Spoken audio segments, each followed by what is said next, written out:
Welcome to the Donor Project podcast, where infertility doesn't mean childless. I'm Dr. Miranda Miles, the contemporary conceptionist, and I help women and men using donor eggs bring their baby home sooner. This is what happens when a women's health expert chooses to use donor eggs to create her unique family.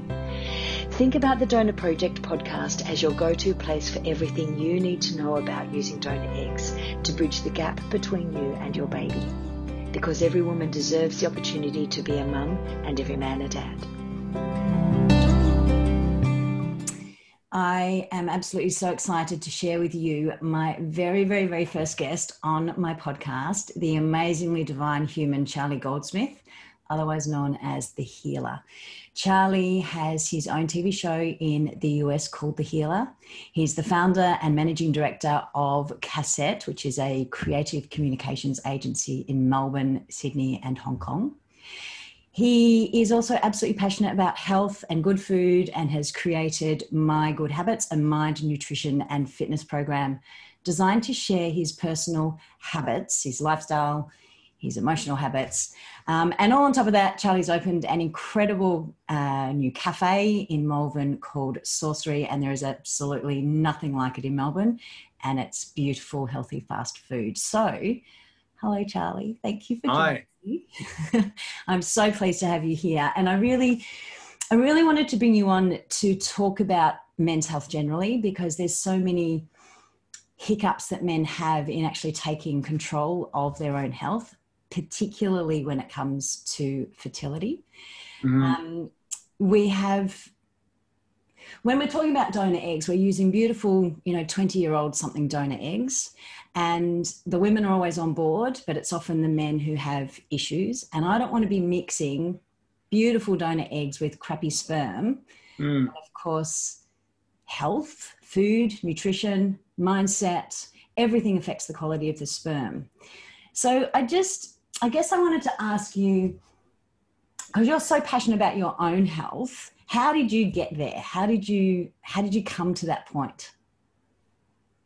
Well, firstly, I'd say my dad. I'm one of 8 children.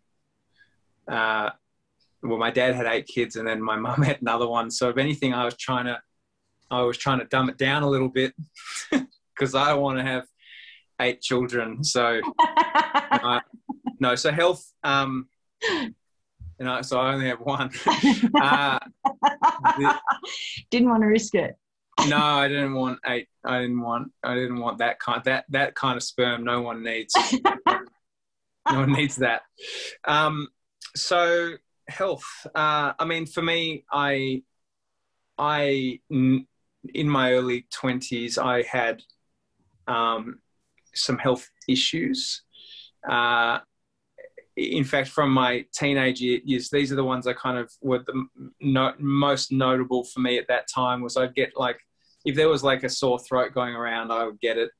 Tonsillitis, I would get it. This went on for a long time, and in my early 20s, I put on a little weight, which I now know was fluid.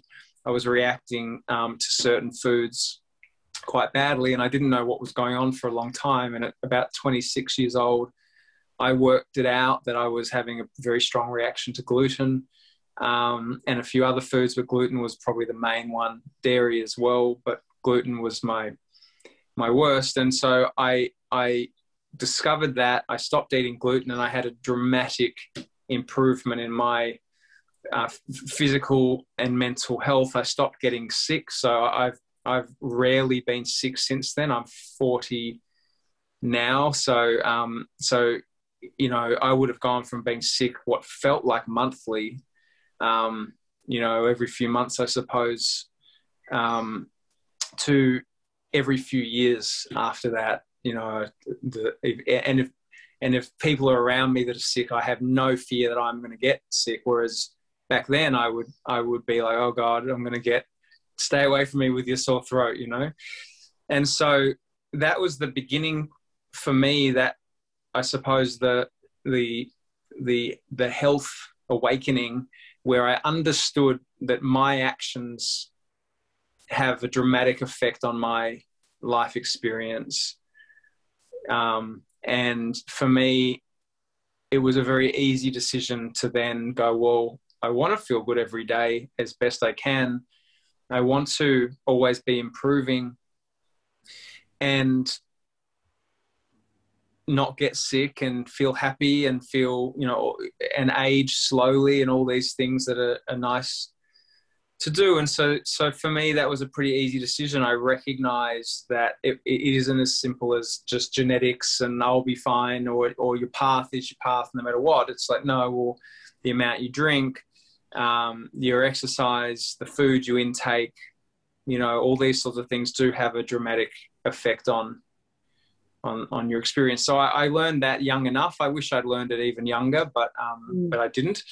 And so that was, the beginning for me. And I found that even at today, that it wasn't as simple as one change at that point in my life. Over time, other things come up as you get older. You can get different inflammatory issues, or you're not feeling happy, or you're tired, or you're getting anxiety or whatever. And then there's more to learn, like, well, why am I getting anxiety? Is it I'm not dealing with stress properly? Am I having a reaction to some sort of environmental thing or food? And so for me, since I suppose that process, or that moment in time started where I knew that health was something that was something I wanted, and was worth the effort to have it. Over the years as I've confronted things, or things that have confronted me, I've known that, one way or another, I will be able to find a solution. And so now if that accidentally gave me good quality sperm for my daughter, so be it. I certainly wasn't doing it with that in mind at the time. But she's very healthy, so I will take credit where credit's due. That some of it is in part my good choices. So I feel that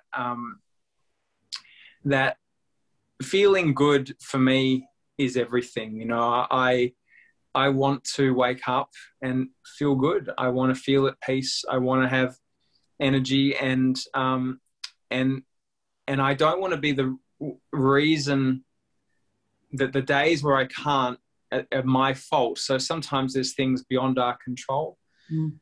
Genetics, stress, all sorts of things that can impact these things. But I don't want it to be because in my case, like, I don't drink. I haven't had a drink for years and years, and I don't want to feel shitty because I drank, or because I eat bad food, or because I'm not taking care of myself. So. And I kind of recognize that, like you said, in your case, your specialty is fertility, and so it makes sense for that, but it makes sense for, so many things, and they're all important. I mean, having a healthy child, if you don't have a healthy child, or you don't even get to have a child because you're not healthy, then that's a huge hit to your life. So, being that if I was at the age where I was thinking of having children when I started, it would have certainly been a factor, because, if my lack of health could make me have a difficult child in some way, difficult being, their health is lacking somewhere, or behavioral issues, or I'm not sure what can be affected, or I may just miss out on having one, that would have been a significant motivator for me. Also, I'll just say one more thing while I'm on a roll, is that when I did have a baby, her mother was already a healthy person, but I would say not totally healthy. She was, I don't know what percentage she would give it, but I'm going to give her 60% healthy. And the other part was not so much, just crap food and whatever. And I said to her, if you want to have a baby with me, or, if you're going to have this baby, then you have to be healthy. I'm not, like, I don't want us to bring a child into the world that hasn't had every advantage, that we can create in a health sense. And so that was our agreement. That was that I would make all of her food for her through pregnancy and after, and I love making food, so I did that. And she stuck to it. And so I had to learn how to make a lot of treats that were healthy. Probably why I own a health fast food place now, actually. And that was, so in that time, I was already pretty healthy, very healthy, and that was something I required at first. Almost a bit of a role reversal on what you're talking about.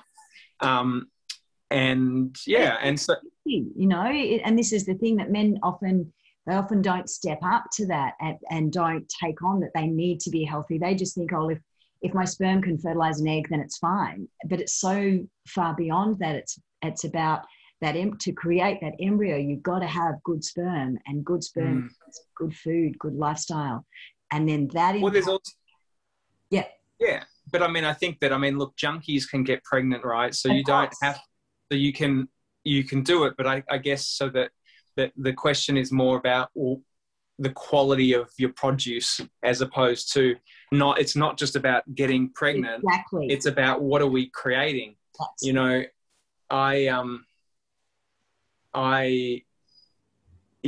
mean, for me, it's a no-brainer, because having a child is hard enough. I mean, the getting pregnant thing, obviously, in your world can be very hard for people. I didn't, you know, that with my daughter, we didn't suffer that, but certainly, you know, the amount of things that can go wrong in pregnancy and then in a child, that you don't want to, it could happen anyway, even with your best effort. But in my view, you don't want to see what your worst effort creates. Exactly. My dad always used to say, which a lot of dads and mums used to say, a stitch in time saves 9. And I think that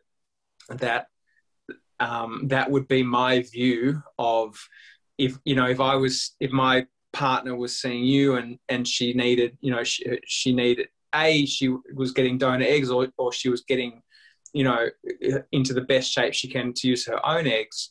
And there was some risk that we may altogether miss out on having a child, or have one that is, you know, is deficient in some sense, because I couldn't stop drinking for a short time.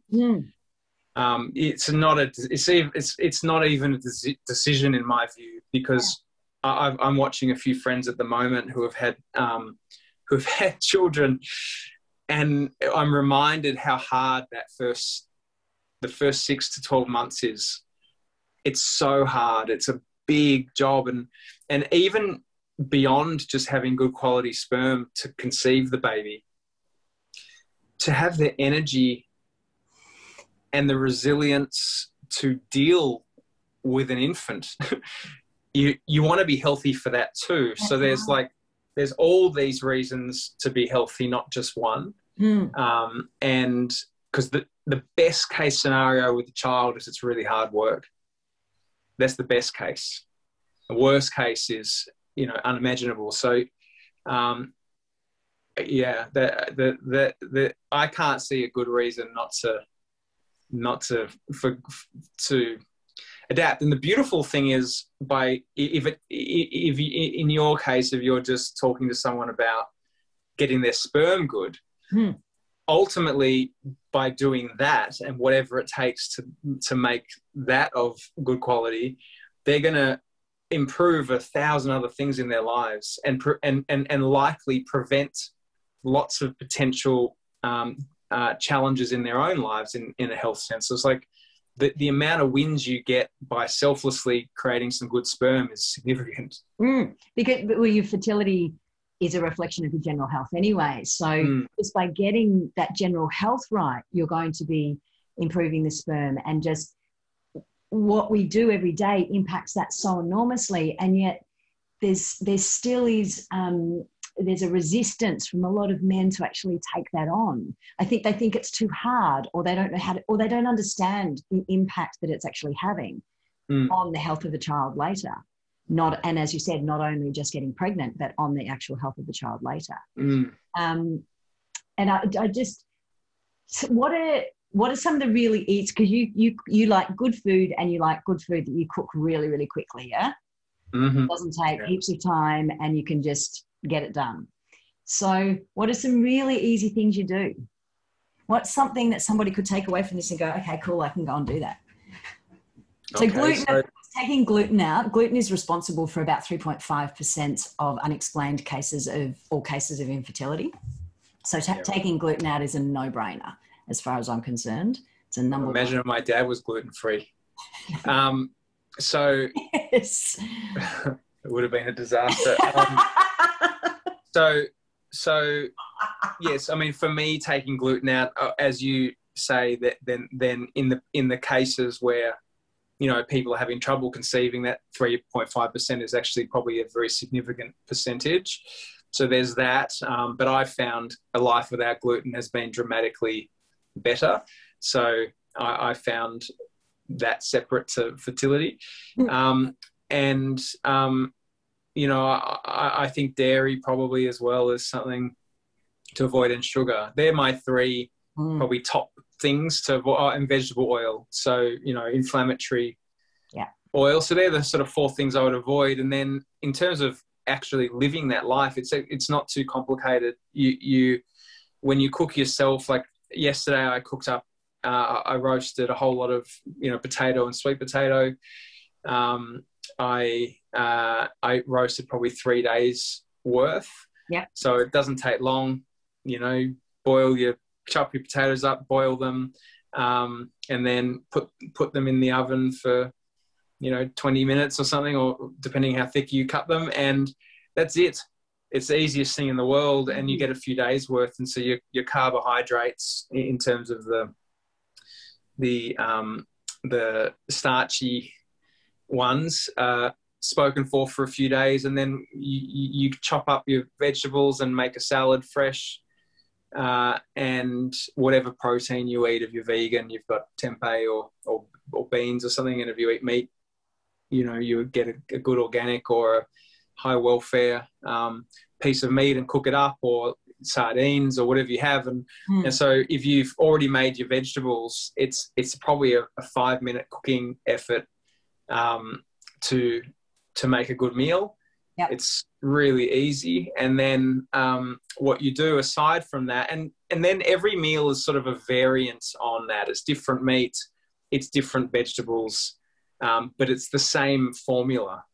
Protein, green leafy vegetables, complex carbs, and, you know, you change it up. Like literally you can change it every time by just having, you know, different things. And then the more challenging part, but not impossible, is eating out.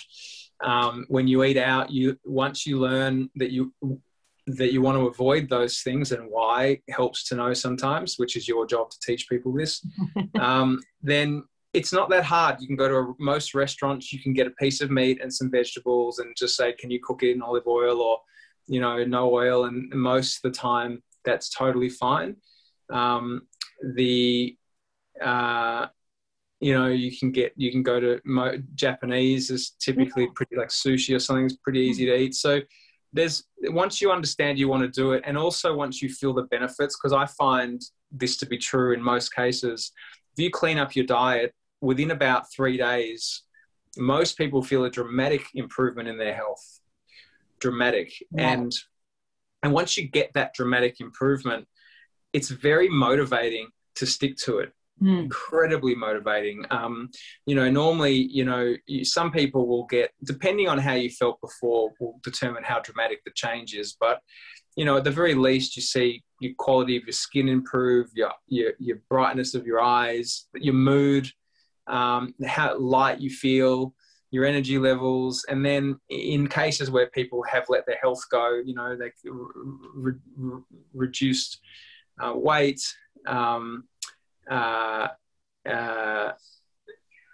what else do you get? You know, better digestion, like more clarity, and then, you know, that will probably equal better sperm. No doubt. No doubt. I mean, I don't know how to test that, but I imagine you do. And so, I feel like it's like there's so much to gain from being healthy and nothing to lose. That's exactly. There's absolutely nothing to lose. And one other thing, while I'm ranting, is imagine working your whole life. You know, you get in the part of your life where you can afford to have children and you want to. You probably, 30s and 40s are really where we're starting to get a handle on life. 20s are difficult for most, but 30s, and by the end of your 30s, you're like, I totally understand life. Not understand life, but how to make money and how to, deal with stress and who are my friends. And you've got all this stuff. And then you bring a beautiful child into the world and, you get sick, and you get sick because you haven't taken care of yourself. And you put yourself in a position where you're either unable to be there for your child and be the parent you want to be, or even worse, perhaps leave prematurely or younger than you needed to, and leave a child without a parent. And I know I'm being a bit morbid, but for me, this is important, that is going to always be the risk if we don't look after ourselves. Now, even if you look after yourself, that risk always exists because we can get sick. But if it is at our own hand, that's the true tragedy. Exactly. If someone gets sick and there was just nothing they could do, or they get hit by a car and there was just or something that was like, it was an unavoidable accident. But if you leave the world at 50 years old because you didn't take care of yourself and your young child and your wife, and that's for me, that's the most tragic event that could happen. I think it would be a very difficult thing to go through if you knew that if only I had quit those cigarettes, not drunk every day instead of meditate, or eaten good food instead of bad food. So that it is, you talk about just sperm, but that sperm becomes a child, and that sperm is the child, and you are reflected in the sperm. Exactly. So there's such a big picture. I could obviously talk about it forever, but well, please do. No. So yeah, I mean that when you said they don't see the reason why, I mean I can only see reasons why. Exactly. Yeah, and there is only reasons why, and the health of your child is the biggest one. It's a good one. Yeah, it's a especially because you would say, what would you do for the health of your child? Anything. All right. Well, why don't you start now with that anything to make sure that you are giving them every chance of being the most resilient, healthy human you can. And even if you do that, it still might not work out. And that's life. But if you don't do that and it doesn't work out because of that, that's a tragedy. Tragedy, yeah. It's the only definition for me, of something that's really tragic. And as you said, it can take 3 to 4 days before you start actually feeling better. Like, that's it. It doesn't take long. Doesn't take long. And it can be quite profound, the differences that you feel once you start eating properly and sleeping better and your digestion is working better. And at the end of the day, then for the quality of the sperm, it's only 3 months. We only need to do this for 3 months if you really only want to do it for 3 months, but that's ridiculous. It should be a lifestyle change and ongoing so that then you are healthy for your children. Yeah, I don't like that 3-month thing. No. I think that because you've got to bring a child into the world healthy, and then you need to be here for it. That's right. And you need to have the energy for it, and you need to be able to cope with the sleepless nights, or you need to be able to cope with the everyday activities of having a child. I agree. I think just looking at 3 months is so short. Yeah, I understand. Well, that's only because it's one of the benefits of being healthy. That's right. The healthy sperm, 3 months. but then there's a whole lot of other. There's a whole life beyond that. Then you've got to deal with your pregnant partner for 9 months, and then you need to cook for it and cook. And then you need to survive. Potentially a colicky baby, or all sorts of different things that can happen, that you're sleep deprived and you're struggling, and health is going to make that 90% easier than it would be if you weren't healthy. So your tolerance for life goes up dramatically when you're healthy. When you're not healthy, you're on very thin ice. As soon as something goes wrong, you just don't have the resilience to cope. No. So, and that then creates quite a lot of angst within a household as well. So then it impacts the entire mental health of the family unit as well, not just the physical health. I'd say, and one more thing I will say on this subject is that, it's also, sometimes we've been brought up not necessarily the right way. Our parents weren't healthy, and maybe they didn't know any better. And when you're bringing a child into the world, you've got a chance to stop, these cycles that are endless within the generational constants that affecting people down the line, from abuse to narcissism to lack of health to all these different things that can travel down the family line for probably hundreds and hundreds of years, and having a child is an opportunity to go, enough of that. We haven't had a healthy family historically. From here on, it's going to be a different thing. It's having a child is a beautiful opportunity to reset what we've considered normal and okay, and go, is that how I want my child and my grandchildren to grow up, and so on. So there's a big moment in time to be like, what do I want my legacy to be? And it is as simple as making a choice, making that decision, and just in a different way. Correct. It's not hard. What about exercise?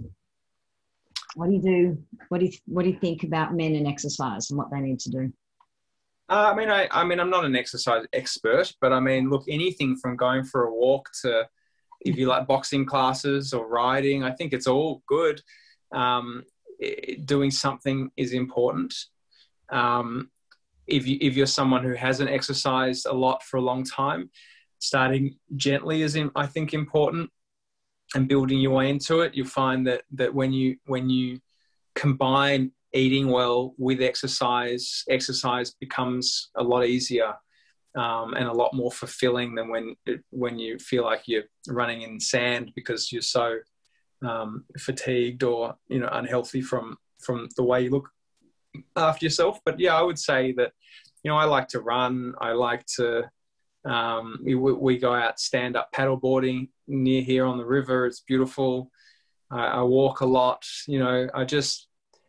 Some people need more structure and go to classes. I discovered Pilates a year ago, and it's an amazing thing to do. Incredibly intelligent form of exercise. I've done yoga quite a bit, but whatever. If you like team sport and you've got the body that can stand up to it, tennis or whatever, I think it's all good. 30 minutes of exercise a day, 5 days a week, again, improves sperm quality enormously. And it's just, again, it's not just about sperm quality, it's about health, but it filters down to that sperm quality as well. And it's quite profound. And when you look at some of the statistics, male sperm morphology, like the normal sperm forms, now it's okay if you only have 4% normal sperm, which means you've got 96% abnormal sperm. It's just astonishing. And yet 50 years ago, we wanted 50% normal sperm. And that's how much male fertility has declined. It's declined there. So the male sperm count has declined by 1.2% every year since 1970.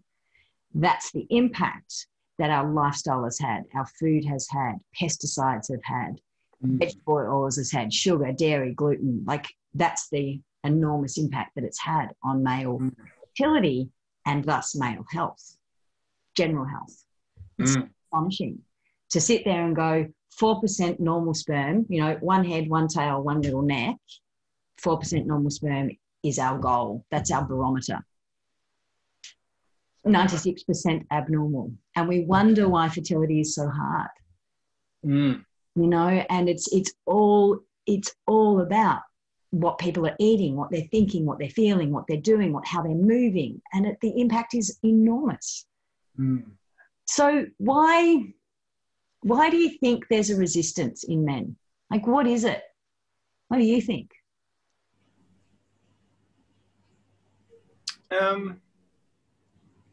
Because I will sit in my office with females who have been through, you know, countless miscarriages and countless issues. They have to use donor eggs for whatever reason. And the men, many men, it's getting better. It is getting better. But there are many men who just, they don't buy into it. They just don't get involved in it. And I don't understand what the block is, given that you are impacting your child. I mean, I mean, it's an interesting. I mean, there's obviously lots of men that are healthy as well. So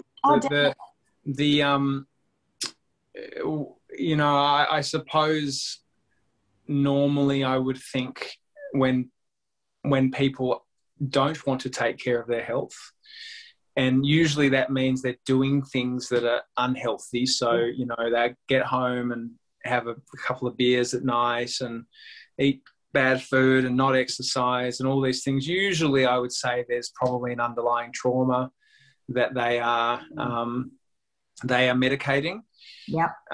And so,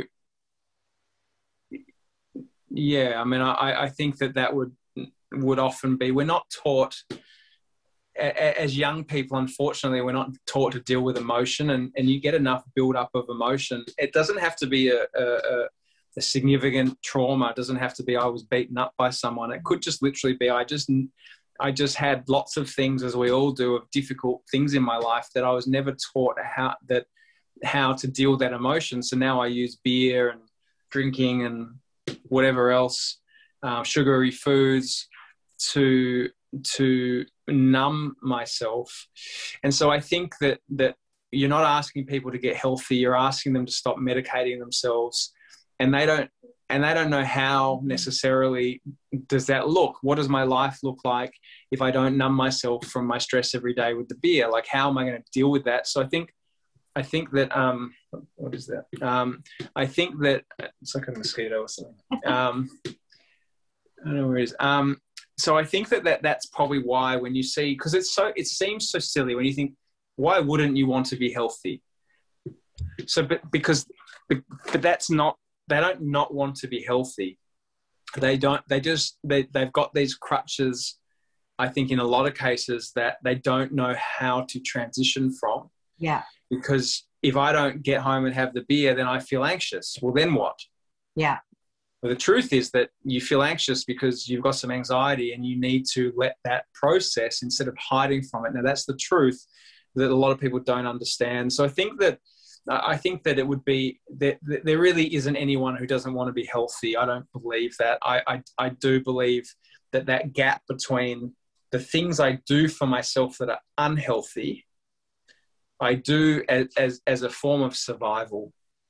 Now, they might not realize that consciously, but if you look at the different things that they do and the effect they have on the body, they are using them as a form of medication in order to survive. Yeah. And so that's, for me, the gap. It's like they've got to be willing to recognize that that's what they're actually doing. Yeah. And then on the other side of that, when they do come to health, they won't need those things because they'll be able to deal with their anxieties. They'll feel a lot better. You don't, if you already feel relaxed, you don't need the beer. right? Yeah. And people say beer tastes good. It's a lie.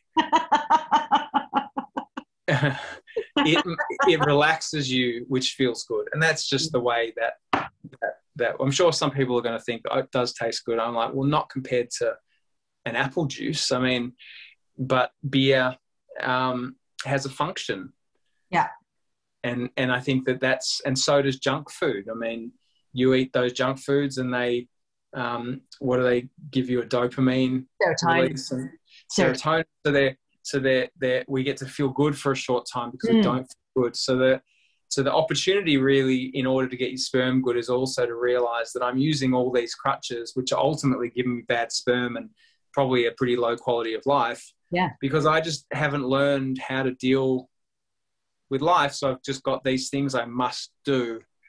So that's my answer as why I think that they don't want to be healthy. I don't think it's, I think they want to be healthy. I just think that they've had years of, you know, when we're little, a very bad parenting technique that is done often with good intention is a child falls over. You know, let's say your 2-year-old falls over and I see them fall and I can tell it didn't hurt. I think that didn't hurt. They fell on a cushion. And the kid's screaming. And I go, that didn't hurt. Stop that.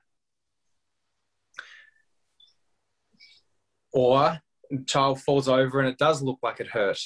They hit themselves hard and I think that hurt. So I quickly pick them up and I'll give you a lolly. Here, have a lollipop. Make yourself feel better. And in both those instances, what I've done is I've said that your feelings aren't valid. Now, in the first instance, I've judged them as not having hurt themselves. But what I've misunderstood, because I lack the empathy to do it, is they might have got scared, embarrassed, triggered because of another fall that they had. So they felt pain like it was a painful fall. And they're upset. And that's okay because of one of those potential things. So instead of saying to the child, that didn't hurt, I say, here, come and I'll give you a cuddle. That must have felt scary. Are you okay? Or when the child actually hurts themselves in that instance where they fall over and it clearly didn't feel good, I offer to pick up my child and I hold them until they feel better. And so what I'm telling them is it's okay to not feel good sometimes. And it's okay to let that out, whether that be through crying or verbally. And so eventually what happens is that lollipop is a beer. And that shush, that didn't hurt is me criticizing my own emotions and I shouldn't be hurting. And that's just wrong. I'm a man, you know. So, and I suspect maybe it might even be unbalanced male to female because we expect little boys to take a hit much more than we expect a little girl. And so a little girl perhaps gets away with crying typically more than a little boy. And so maybe, and I'm hypothesizing, but even though I think it's done badly for both sexes or all children by most parents, that I think that it may be imbalanced more harshly against little boys. And so you get men that they don't feel good, they don't talk about it, and they have a beer or the pizza or whatever. So there's a long-term training, unfortunately, that needs to be undone at some point to make the transition from that idea of I don't want to be healthy. It's not they don't want to be healthy. They have coping mechanisms that has been ingrained from childhood. I think once that you start to recognize that is when the change can be made. It's understanding, well, why am I like this?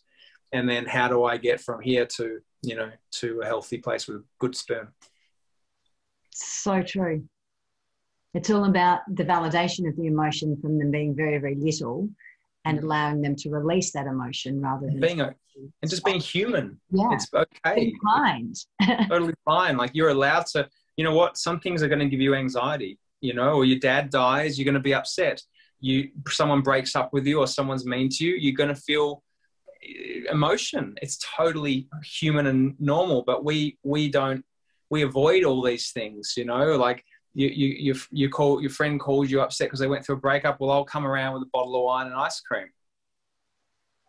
Well, it's the same thing. Shh. Yeah. Shh. Give you a lollipop. Right. So it's we continue this behavior right through life, and it's very, very detrimental. How do we stop it? I think that what happens naturally is eventually the body can't take all this suppression of emotion. Eventually we have no choice. Yeah.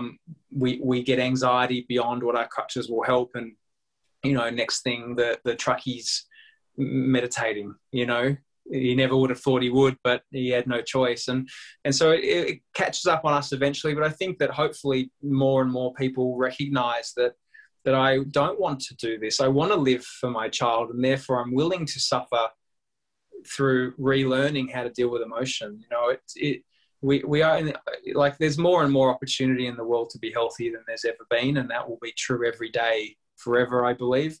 It's going to keep growing, these opportunities. And I just think, you know, it's hearing it the right way from the right person at the right time that helps. You know, it's you as a practitioner learning, how do I speak to this man? Because you're not just telling him to not drink beer for 3 months. You're telling him to go against his childhood training. And how do you deliver that? How do you make him understand that these are all the benefits of being healthy? And he'll go, yeah, well, that's all fine, but I still have a problem that I don't know how to feel emotion. He doesn't recognize this, but you know that. So you, as a practitioner, or anyone who wants to get through to people, has to have them understand this is why you need to do this. And it's not as difficult to change as you think. We think it's hard to feel emotion because we've never been taught to, because our parents didn't let us. But once you actually do it, it's not hard at all. You know, it's really not. And I mean, my daughter is an example. I from when she was very young, in those circumstances I've given you, you know, I have, if she falls over and hurts herself, either imagined or real, I've always just picked her up and held her, and she'll be screaming, crying, and then I'll hold her. I don't say anything. I just hold her, and I just wait. And after a while, usually it takes a minute or two, she'll start laughing. So she goes from crying, she lets it out, and then the little smile comes on her face, and she feels okay. And she's just never afraid to show emotion. And I never want her to feel like daddy or mummy can't handle my emotions, so I should hide it from them. Because the risk you run with that is one day something terrible happens to her. You know, some boy does something, you know, unspeakable, or she's got, you know, something terrible happens, and it's so big for her. And she believes that daddy and mummy can't handle my emotion, so I'm not going to tell them. And that's why I think even with sexual assaults, they're so repressed, because children are taught to believe that the big things, daddy and mummy can't handle it, so they give me the lollipop, they give me the this, they shush me, they whatever. So then we have ingrained in us that our parents can't handle anything, which is not true. But I know actually of a few girls who have never told their parents that they were sexually assaulted. I know people in that case. And I think to myself, if I was their parents, and even to this day, the ones I'm thinking of, their parents still don't know. And because they believe they wouldn't have been able to handle it. Now, I can tell you that I think their parents would be able to handle it, but they trained their kid to believe they wouldn't, because of the little things they were shushed for. So there's so much benefit in understanding this space, whether it be to make that 3 months change to have good sperm, or even to make sure that when you bring up your child, you're not bringing them up in a way that they're going to need a beer or a bottle of wine after work every day, or something bad happens and they don't know how to express it. So yeah, again, the way these things are delivered as the practitioner, I think are the critical thing. It's understanding them enough to then be able to deliver it in a way that someone can hear it and go, wow, that you just explained that to me in a way I never understood.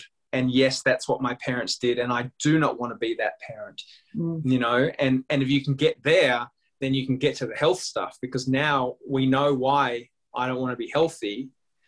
It's because I've been brought up in a way that has made that seem not healthy, but that not having the unhealthy things feel scary.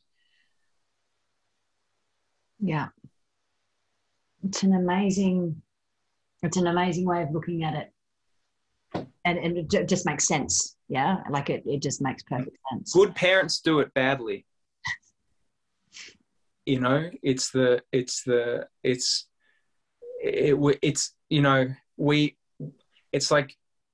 parents be like, I just can't handle seeing my child cry. I don't want my kid to make mistakes. That's never about the child, because the child needs to cry. The child needs to make mistakes, but the parent can't handle it because they've got no ability to handle emotion. So we're trying to control our kids so we don't suffer because we can't handle emotion. So there's a huge domino effect from that one thing of I can't handle emotion, therefore I need everyone around me to behave in a certain way in order for me to not suffer the world. It's like a disaster just from one misunderstanding of kids shouldn't emote. Or throw a tantrum. A child throws a tantrum, gets in trouble. They're overwhelmed and they get in trouble for emoting. I'm embarrassed you did that. You know, I mean, it is literally why most people are self-medicating from morning till night, you know, every day of their lives in some way. Sugar, coffee, alcohol, Xanax, all of it. And they're all just acceptable addictions. And 100%, because we don't know that we actually are perfectly capable of feeling and processing emotion. It's not a problem at all. Our body is designed for it. It's a part of the beautiful design of the human body that we think, oh, I've got anxiety, I'm broken. You're not broken. You have anxiety that is trying to process. And isn't it a single emotion only takes 90 seconds to resolve as long as it's released properly anyway? Yeah, I think it's about that. It's about 90 seconds. If you actually allow the emotion and feel it without fighting it or without trying to suppress it, I can't remember. Very quick. Yeah, no, it's super fast, and you've got to have no resistance though. So you've got to welcome the emotion. That's right. So you can't be like, I hate this emotion, it'll be over in a minute. You actually have to be, I'm willing to feel this. Yes. It has to have a real willingness, and it's incredibly fast. The most difficult thing moves very quickly when we allow it to. It's an amazing function of the body that 99% of the world don't utilize. Yeah. It's like when I teach people how to deal with panic attacks, you actually literally welcome it in and just because the more you fight it, the more you're increasing the cortisol and the fight-flight response anyway. So it's just about really accepting, allowing it, and recognizing it's actually not, panic attack isn't something going wrong. It's actually the body functioning perfectly to protect you. And to bring out this old pain. It's trying to come out. And when it gets to the point that it's so big that it's in the form of a panic attack, you must have been suppressing it for a long time. Yeah. And there's usually a backup of a lot of suppression of emotions there from 100%. There's a lot of lollipops. a lot of shushes. Yeah, it's it's quite incredible to think about it. All right. Oh, it's good. All right. Well, I'm going to eat my healthy lunch then. I'm starving. Yeah, you would be. I am hungry. And we'll do this again another time. Thank you. Thank you so much. I'll put all your contacts in the show notes. Cool. Okay. Thank you so much, Charlie. Pleasure. Okay. Have See a you good later. Bye.